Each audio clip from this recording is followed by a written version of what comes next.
para la cual ya tengo la palabra, dijo, ¿verdad? Ok. Gracias, licenciada. Buenas tardes. Bienvenida a este proceso. Licenciada, por favor, ¿nos da su nombre completo? Marelisa Ábrego Caballero. Marelisa Ábrego Caballero. Licenciada, ¿cuál es su cédula? 8280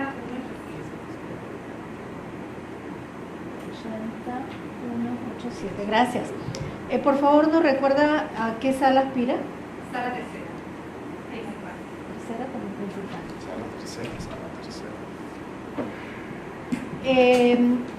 ¿Cuántos años de experiencia tiene, perdón? 26 años de experiencia. Total. ¿Perdón, qué edad tiene? 52. 52. Licenciada, ¿sus estudios hasta qué nivel han llegado? Maestría. Maestría En Derecho Procesal de la Universidad de Latina.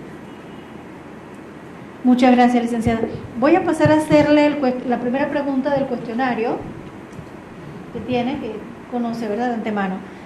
Por favor, nos describe su historia familiar, profesional y, en su opinión, ¿qué cualidades la hacen merecedora de ocupar el cargo de magistrada de la Corte Suprema de Justicia?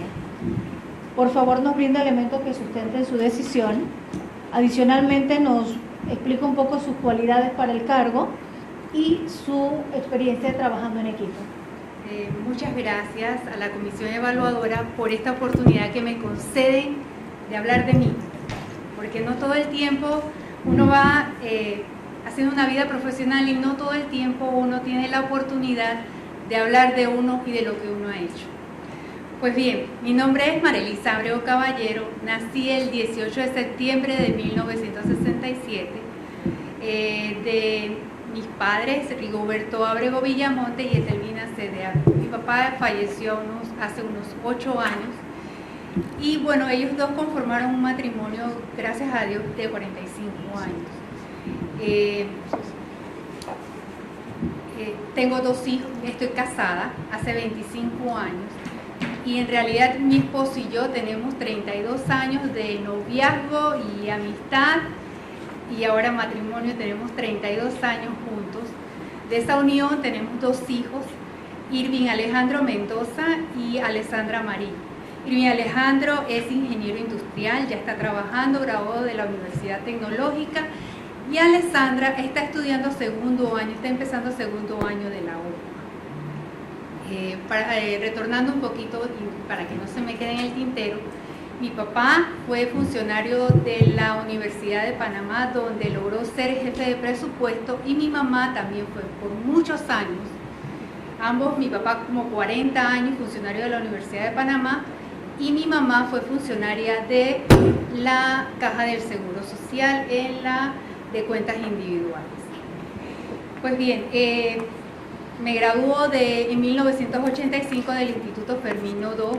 Luego de allí pasa a cursar estudios en la Universidad de Panamá, en la Facultad de Derecho y Ciencias Políticas, y me graduó en el año 1992. En el año 1993, yo empecé, en el año más o menos en el 92, yo empecé a trabajar ad honorem en la personería quinta del Ministerio Público. Y entonces, por aquellas casualidades de la vida que me veían por ahí rondando, en algún momento decidieron que preguntaron por mí quién era Marelisa Ábrego y me recomendaron para ocupar un puesto en la Procuraduría de la Administración en 1993. Empiezo yo mis primeros años en 1993 en la Procuraduría de la Administración. Allí logro trabajar 13 años.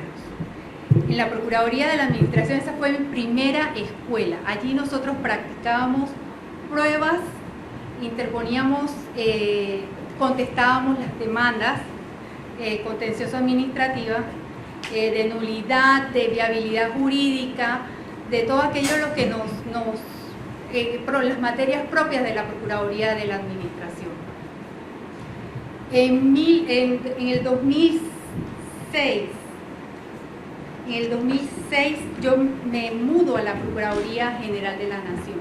En la Procuraduría General de la Nación aprendí a proyectar casación penal, civil, exequatur, que tiene que ver con el reconocimiento de sentencias extranjeras, e igualmente estuve involucrada en el proceso de elaboración de la Ley 1 del 2006, que tiene que ver con la Ley de Carrera del Ministerio Público. En el 2010 yo quedé encargada de la Secretaría de Asuntos Legales, hoy Fiscalía Superior de Litigación, y estando encargada de la Fiscalía de Asuntos Legales, bajo mi hegemonía, bajo mi jefatura, se logró concretar la infraestructura, los cambios de oficinas de la Fiscalía de la Secretaría de Asuntos Legales, hoy Fiscalía Superior de Litigación, e igualmente yo me encargué de inscribir el logo del Ministerio Público en la Dirección de Propiedad Intelectual. Eso fue en el 2010. E igualmente, luego en el 2010 a mí me incorporan a la elaboración del manual de cadena de custodia del Instituto de Medicina Legal. Este es el primer manual de procedimiento del sistema de cadena de custodia que se elaboró en Panamá. Y esto fue un trabajo en equipo que se realizó con el Instituto de Medicina Legal y Ciencias Forenses, con el doctor Vicente Pachar, con la licenciada Argentina Barrera en ese momento, que era fiscal, con la licenciada Miriam Jaén de Salinas, que es del órgano judicial. Fue un trabajo arduo, lo ven aquí, fue un trabajo arduo porque fue recopilar información y darle forma de tal manera de que fuera útil para el sistema penal acusatorio. Esto tuvo su luz en el 2011 y luego también participé en el 2015 en la revisión que se hizo de ese documento. Sé que todavía hay aspectos que deben ser revisados y pues ya eso ya no, lamentablemente no me corresponde, lo sé porque estuve en el último congreso del Instituto de Medicina Legal. También en el 2010, bueno, luego de eso yo paso, no me quedo en la jefatura y ya paso luego a hacer mis trabajos de siempre. También sé procesos de constitucionalidad, sé los amparos, toda la materia de contencioso la domino, porque a lo largo son 13 años en la Procuraduría. Fueron 13 años en la Procuraduría de la Administración, 10 años en la Procuraduría General de la Nación, y en los últimos meses de la Procuraduría General de la Nación yo estuve haciendo asistiendo a los fiscales en el asunto en materia de asistencias internacionales. También en ese momento me tocó evaluar un asunto sobre un tratado internacional que estaba por terminarse de pactar con la República de Italia. Y esos fueron los últimos momentos acá en la Procuraduría General de la Nación. Luego me retiro de la Procuraduría General de la Nación y me voy como asistente del magistrado Cecilio Sedalice. Siendo asistente del magistrado Cecilio Sedalice, hacemos unas observaciones a la ley contencioso administrativa e igualmente antes de que se conformara una comisión especial que se hizo para de la codificación, nosotros habíamos enviado un proyecto, un borrador a la presidencia para efectos de que evaluara o que las introdujera en el documento que se elaboró. Bueno, creo que lamentablemente no se incluyó, pero sí luego después conformamos parte de una subcomisión haciéndole unas observaciones a la jurisdicción contenciosa administrativa. Como sabrán, pues mi trabajo siempre ha sido elaborar proyectos y ahora sentencias. Desde la Procuraduría de la Administración elaboraba vistas para emitiendo la opinión fiscal. También en la Procuraduría de la Administración me encargué, tuve a cargo, algunas veces tuve que absolver consultas e igualmente atendimos quejas. En la Procuraduría de la Administración fue una época muy fructífera para nosotros, sobre todo porque se dio la implementación de la Ley 38 del 2000. Y con esa implementación de la Ley 38 del 2000, a nosotros los funcionarios nos tocó recorrer ciertas partes del país para adiestrar, que la gente aprendiera lo nuevo que se estaba introduciendo en materia administrativa. Eso fue con la Ley 38, fue una grata experiencia porque veníamos de una época en que realmente las instituciones administrativas llevaban los procesos administrativos sin foliatura, sin un proceso y demás, y eso fue nuestro país avanzó en materia de la Ley 38 del 2000. A mí me tocaba, en esa época, era hablar de los recursos en la vía gubernativa, lo que era el recurso de reconsideración, apelación, el recurso de revisión administrativa. Luego, cuando se dio la ley, luego cuando paso a la Procuraduría General de la Nación, que realmente se produce un ascenso en mi persona,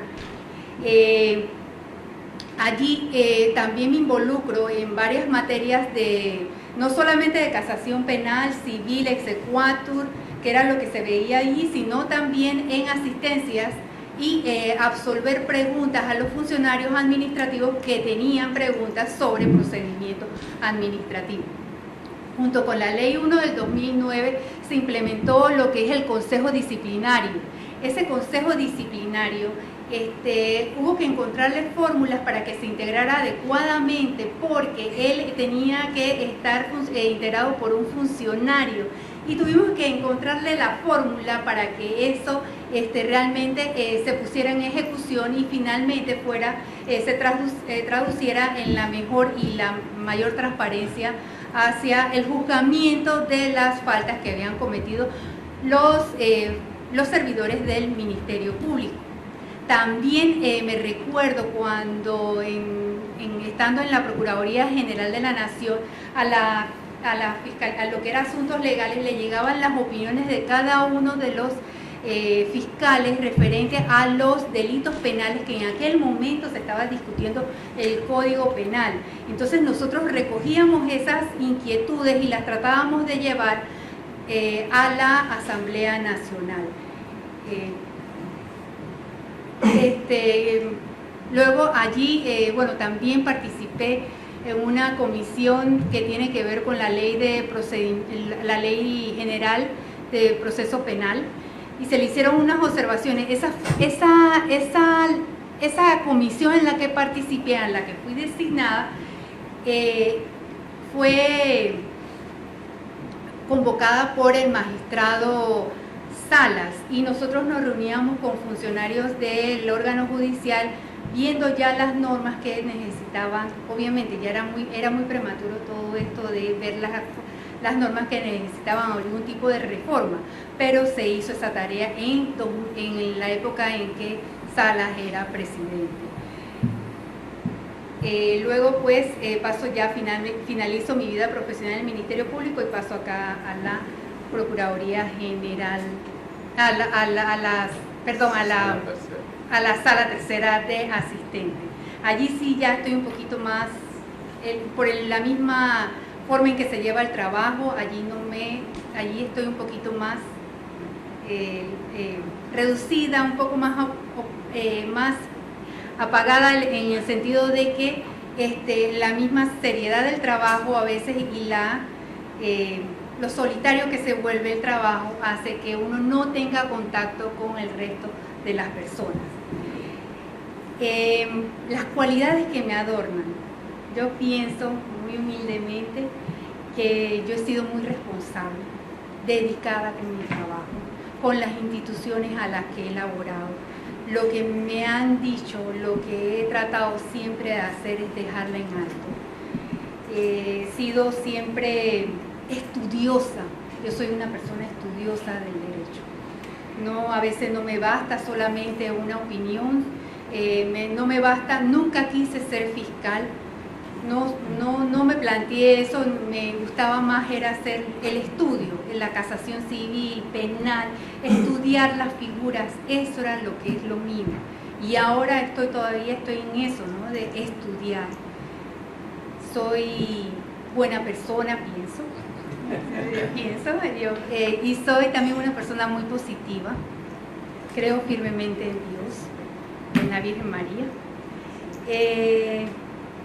Y bueno, siempre he trabajado constante, siempre he sido constante y disciplinada en mi trabajo. Y de allí que han sido 26 años continuos. Yo no me he quedado, gracias a Dios, yo no me he quedado sin trabajo. Siempre he estado trabajando. Siempre de un lugar a otro he saltado porque me han recomendado. Siempre. Ese ha sido mi vida. Muchas gracias, licenciado. Le paso la palabra entonces a los compañeros. El penal defensoría del pueblo. Si es que se me queda mirando, digo, sí, más tú. Bueno, presidente. Él espera que le dé la palabra. Sí, bueno, sí, claro. Sí, gracias. Presidente, hay que... Marelisa, disculpa, se te quedó el libro contencioso que Ah, publicaste. sí, Perdón, eso lo dices después, sí, ya sí, yo sí, me acordé. Sí, claro. Vale. Nada, licenciada, un placer. Buenas tardes y bienvenida. Es un gusto para nosotros pues que esté acá. Veo que o la única o de las pocas que ha señalado que sí le gusta hablar de ella, ¿no?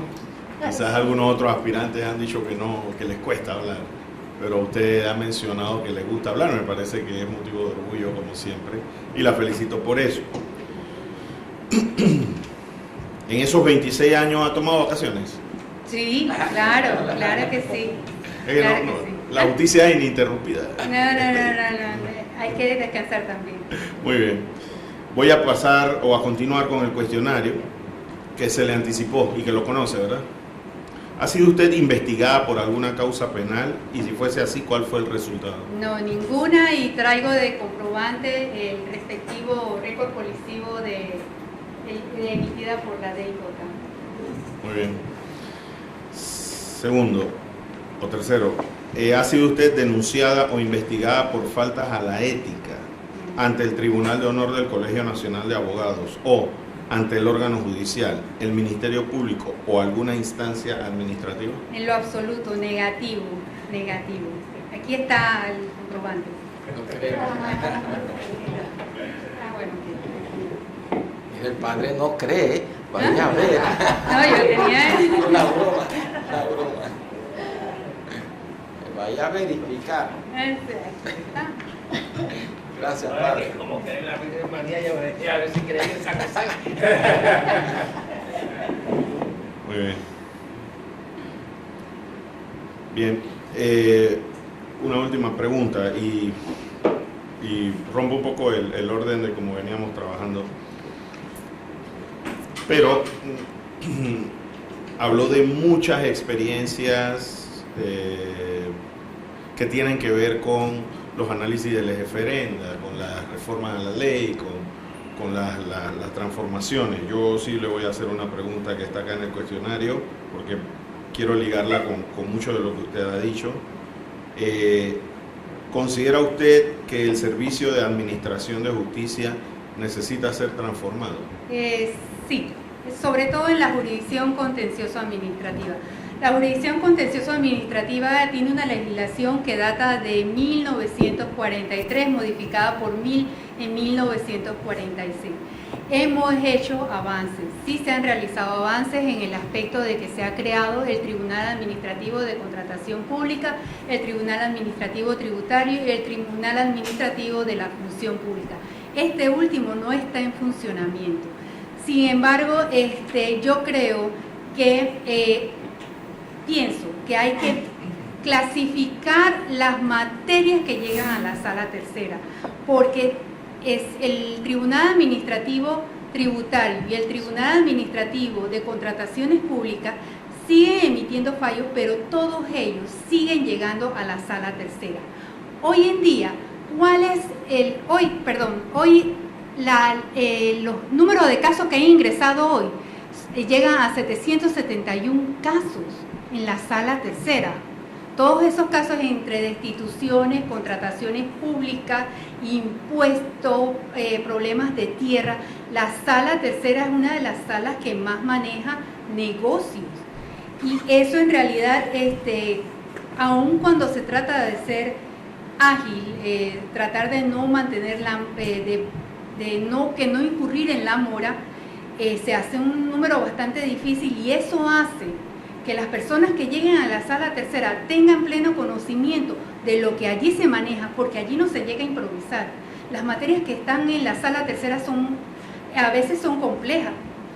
Yo las veo fáciles, pero es porque yo tengo 13 más 26 años viendo contencioso administrativo. Entonces, yo sí creo que hay que caminar hacia allá y ver algunas materias que no necesariamente deberían llegar a la sala tercera. Por ejemplo, en lo que es materia de contratación, podríamos distinguir algunos tipos de contratos que no necesariamente tienen que llegar a la sala tercera. En la función pública, solamente que lleguen a la sala tercera los funcionarios que son de carrera administrativa o los que están amparados por un fuero. Y en los casos de impuestos también podríamos fijarlo de repente en cuanto a la cuantía. Pero eso tiene ese examen que hay que hacer de los tribunales administrativos, requiere también el acopio de otras experiencias, porque ¿qué pasa con los tribunales administrativos? Están en la función administrativa, no pertenecen al órgano judicial. Entonces ahí hay un escollo que hay que solventar para venir a que vengase acá y finalmente sea atendido o sea evaluado por la sala tercera. Otro aspecto que necesita la sala tercera es, y la misma legislación de la jurisdicción contencioso administrativa, es una reforma integral. Porque ¿qué pasa? La ley de lo contencioso administrativa es lo que es la Constitución norteamericana. La Constitución norteamericana tiene escasos artículos y ella se ha ido llenando con la jurisprudencia. Así pasa con la ley de nosotros, la jurisdicción contencioso administrativa. La ley contencioso administrativa, la ley orgánica, se ha ido llenando o supliendo a través de la jurisprudencia todos aquellos quizás vacíos que pueda haber. Pero ¿qué pasa? Todos nosotros nos enfrentamos a nuevas generaciones. Debemos ir dejando plasmado en un documento todos aquellos avances que se han hecho para efectos de que haya más transparencia en la función que se hace a nivel de la jurisdicción contencioso administrativa. Julio. Sí. Buenas tardes, licenciada Marisa.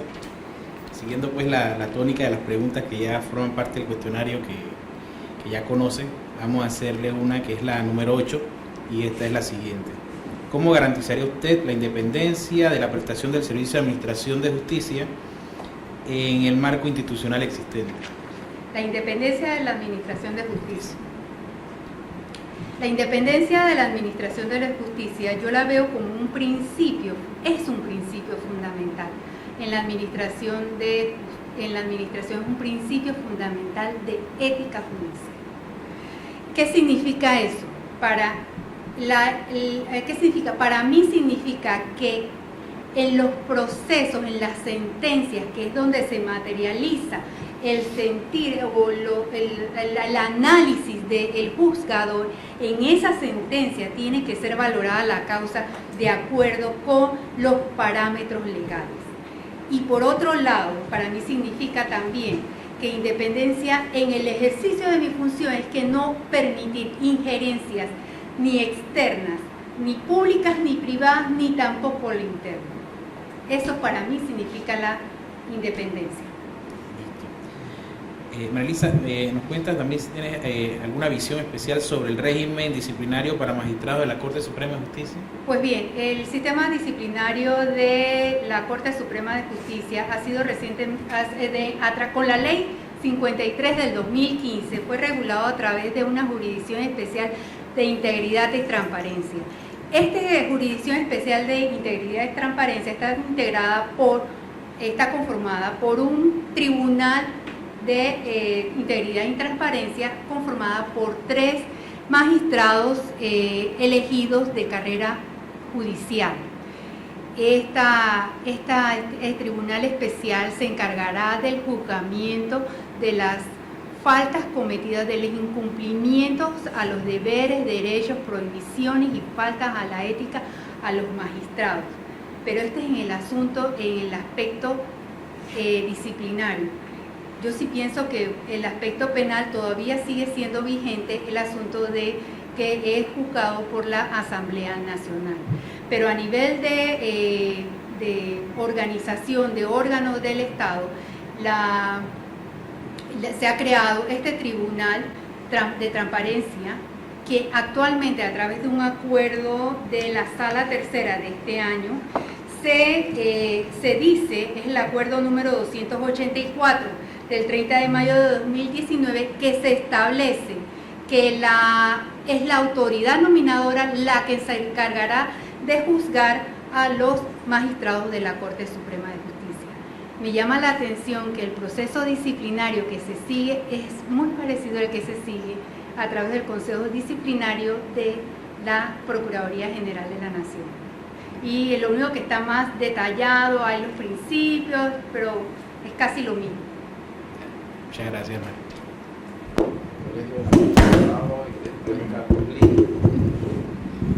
Buenas tardes, bienvenida María Elisa, licenciada. Usted ha señalado que aspira a la Sala Tercera. Le pregunto, con toda la experiencia que nos ha indicado que tiene, ¿considera usted que tiene el carácter necesario para tomar decisiones? Fundamente su respuesta. Muchas gracias. Sí considero que tengo el carácter necesario. Y no solamente eso, no es solamente el carácter necesario, tengo los principios y valores para estar en esa posición. Porque no solamente es el carácter, es también lo que uno se ha formado y el prestigio que a uno le precede, que uno puede sacar la institución adelante.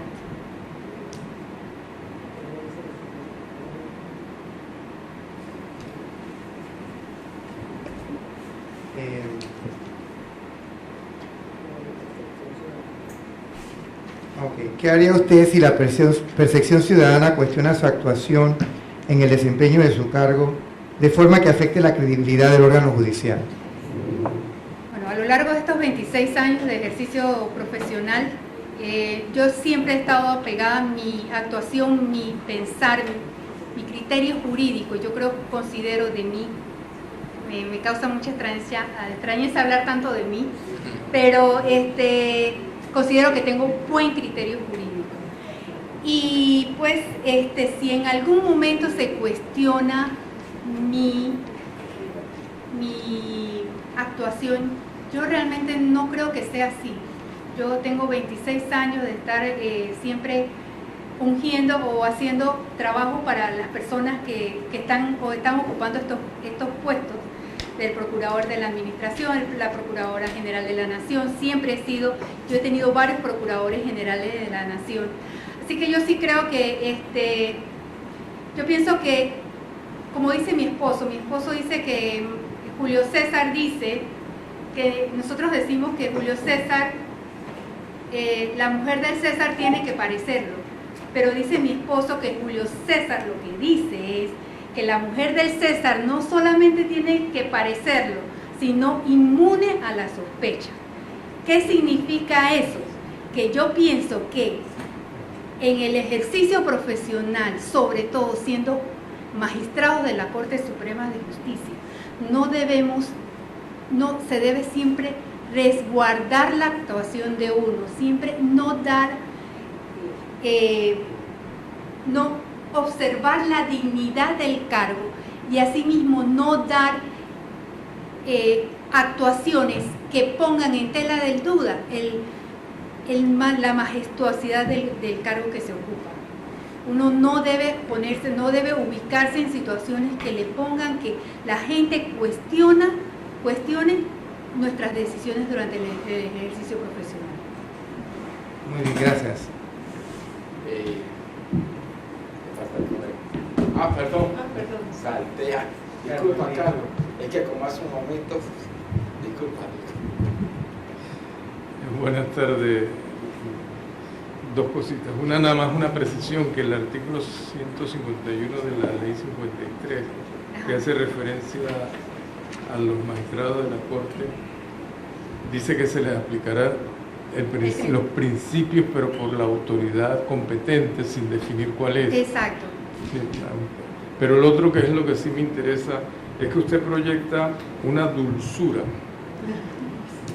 envidiable, pero que me preocupa porque a mí me gustaría una persona con amargura en la Corte Suprema de Justicia, porque es el monstruo que hay que doblegar, y yo no la veo a usted peleando, furiosa, con rabia y tirando los libros por ahí cuando no se hacen las cosas como se deben hacer, porque estoy tan convencido de que usted, su vida profesional ha sido haciendo las cosas que hay que hacer, pero alrededor suyo hay muchísima gente que no hacemos las cosas como hay que hacer. Y cuando la organización de la Corte en su más alto nivel y los pares suyos hacen lo que les da la gana, usted a lo mejor va a sentir frustración, pero me gustaría que fuera rebelde, se rebelara y se proyectara con rabia, en el buen sentido. Como también usted habló de Dios y todo, pero en la Biblia hay un principio de la ira de Dios. La ira de Dios es buena, y nosotros los cristianos tenemos que tener iras cuando las cosas no son como deben ser y demostrarla.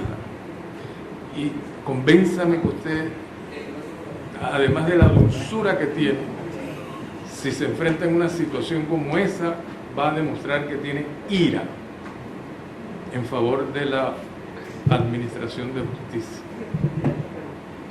Bueno,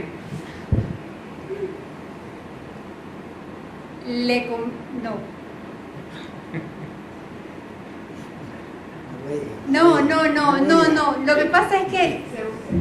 Lo que pasa es que me pone, es que es un monstruo, sí, cierto. Lo que es la Corte Suprema de Justicia es un monstruo. Yo pienso que, sinceramente, yo creo que allí se va a trabajar en serio.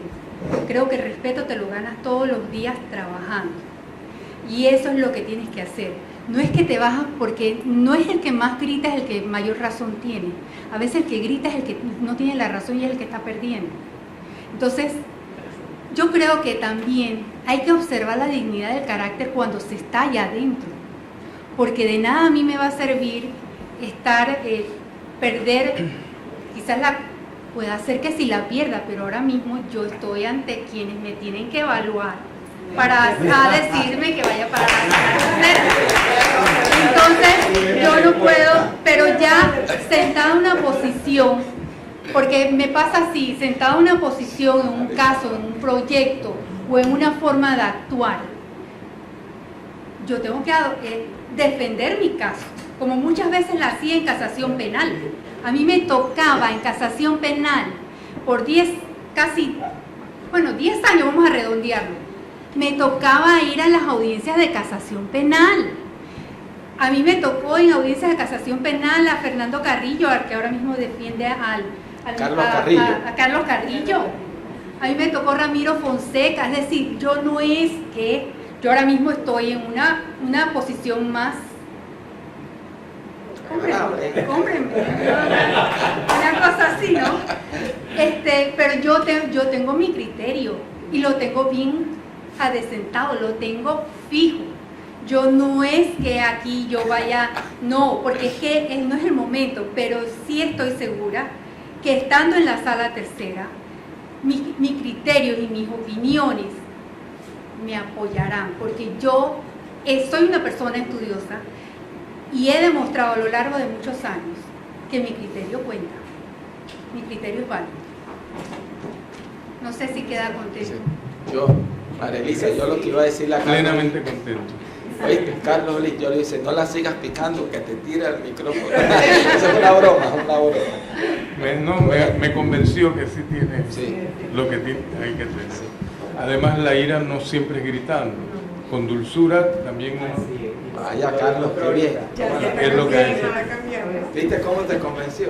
Y con dulzura, pero con carácter. Siguiendo ¿Sí, no? con el cuestionario, licenciada, creo que no hemos llegado a la pregunta 11, si no me equivoco, No, esa ¿verdad? está pendiente. Ok. ¿Cuál es su visión del papel de un magistrado frente a los estándares internacionales en materia de justicia desde la perspectiva de los derechos humanos? Pues bien, en 1990 el magistrado Arturo Hoyo fue el primero que habló del bloque de la constitucionalidad. En este bloque de la constitucionalidad se incluyen los derechos humanos como parte de las normas que integran la Constitución y que se deberán evaluar o confrontar con los tratados de derecho internacional de derechos humanos, los actos que se sometan al escrutinio de la Corte Suprema de Justicia. ¿Qué me preocupa a mí de los derechos humanos? La situación de la mujer, la situación de la niñez, el medio ambiente. Son temas para mí puntuales que le dedicaré mi atención en el momento en que ejerza la magistratura.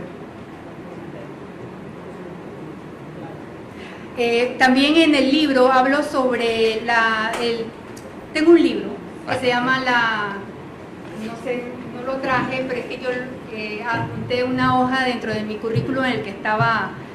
Tengo un libro que se llama, exacto, está allí, en una página a colores, es mi libro de la tutela cautelar. No, ese es un escrito que hice, también participé, he sido expositora en congresos de Derecho Administrativo y aquí está. Ahí está. Administración. Bueno, tengo ese libro y en ese libro también, bueno, en la materia de jurisdicción contencioso administrativa hay un proceso especial de derechos humanos. Es un poco un proceso algo en desuso. También fue una idea creada por el doctor Arturo Hoyos. Hasta el momento no ha sido como muy usada, todavía tiene sus escollos. Y pues, pero sí, yo pienso que la niñez, la mujer y el medio ambiente son temas puntuales para mi persona. El doctor desde Leonardo. Preocupado por la pregunta que hizo el colega Lee, que la mujer silenciosa es peligrosa. Se lo digo por experiencia.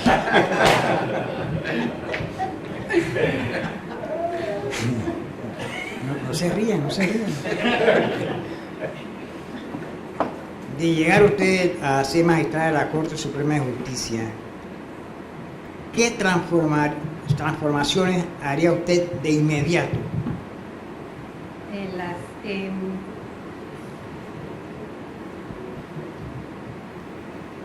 A nivel estructural, creo que los asistentes trabajamos de una forma un poco hacinada. Yo creo que nos merecemos un mejor lugar de trabajo. Creo que también hay aspectos que ya se están estudiando y abordando, que es el asunto del manejo de la base de datos del órgano judicial. Hay avances que hay que atender, sobre todo lo que es la privacidad de la información que se publica en esa página web. Otro aspecto que valoraría es incrementaría mucho más lo que es el asunto del Instituto Superior de la Judicatura de doctor César Quintero, porque yo creo que en realidad confío que la educación, no solamente la educación formal, que es aquella educación de los conocimientos teóricos y prácticos que deben tener cada uno de los funcionarios para el mejor desempeño de sus labores, sino también creo que se necesita educación. El funcionariado necesita aquellos temas de motivación, de familia. Todos esos temas te enriquecen como persona. No podemos estar pensando que solamente son funcionarios que van día a día a prestar sus servicios, sino también debemos preocuparnos por otros aspectos más. Y no sé qué más. Creo que también, bueno, a los funcionarios judiciales hemos aumentado, se ha incrementado la cantidad de funcionarios que hay. Antes eran 2.000 funcionarios, ahora actualmente son 6.000 funcionarios que hay en el órgano judicial. Entonces eso supone una carga presupuestaria bastante grande y que no se puedan cumplir en un momento las expectativas de aumentos salariales que se tienen y que, bueno, pues que demandan cada uno de los servidores que merecidamente deben tener una nueva, un incremento salarial. Creo que también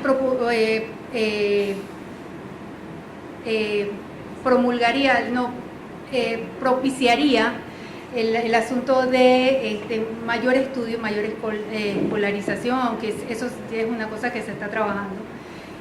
Y sobre todo eso, más que todo en el aspecto de estudios, sería mi... Pero, ¿qué haría por los auxiliares de la justicia? Los abogados, los peritos. Los abogados, sería quizás, yo pienso que lo que es el trámite en línea debería ser más amigable, más expedito. Debemos incrementar, ponerle más empeño a lo que serían las notificaciones de manera de evitarle a los abogados que acudan a estar en el mismo, físicamente en un lugar, a salvo que sea para una audiencia, y encontrarse con los escollos y no tener que bregar con el tráfico, con el estacionamiento en la corte, que ya de por sí es una pesadilla.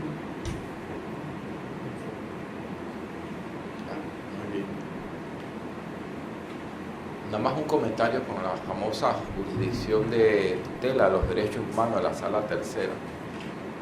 Yo siempre he reconocido que el doctor Arturo Hoyos es un hombre brillante, uno de los mejores juristas de este país, pero así como él la propuso, él la mató, porque él planteó que en esa jurisdicción solo cabría tutelar los derechos humanos justiciables, y vaya usted a ver esa interpretación, que es una contradicción. Desde el momento que son derechos, son justiciables, pero al haberle puesto esa calificación de derechos humanos justiciables, por ahí se ha abierto el problema de que sea eficaz, y esperemos, si llegas a la corte, tengas esa oportunidad que se pueda mejorar, porque hoy día el tema central de toda la administración de justicia definitivamente pasa por los derechos humanos, y en Panamá nos hemos olvidado de eso.